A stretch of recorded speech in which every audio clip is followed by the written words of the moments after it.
Well, hello, St. Mary's friends. It's Monday of Holy Week, an important time for all of us.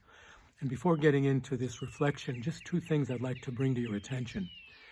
One, any nurses, doctors, first responders, anyone in healthcare, you are under some stress these days, and we'd like to pray for you. So in the written portion of this newsletter, there's a way for you to submit your names so that we as a parish can pray for you.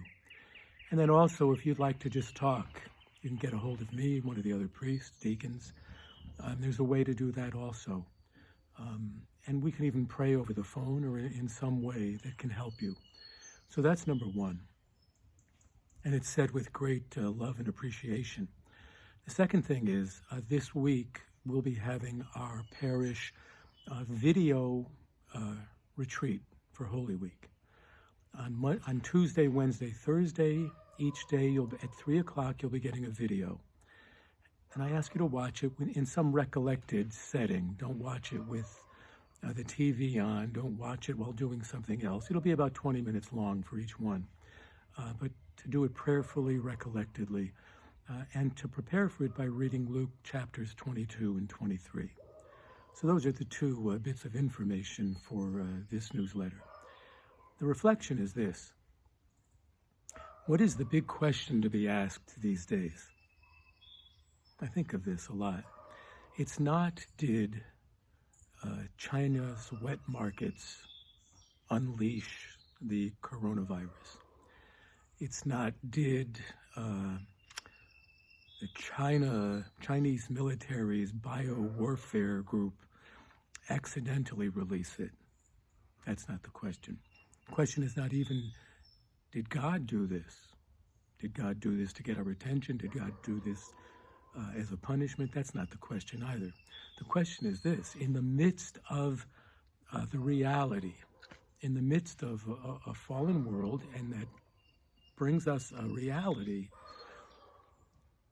the question is, what is the Lord saying to me, or what is the Lord asking of me? That's the big question.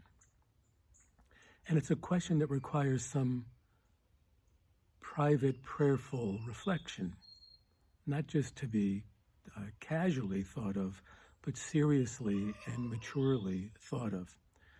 So I present that to you. Some of the things are obviously, I cannot control events. I cannot control everything in my life. Life is fleeting. I think more of my mortality. I mean, those are just some things.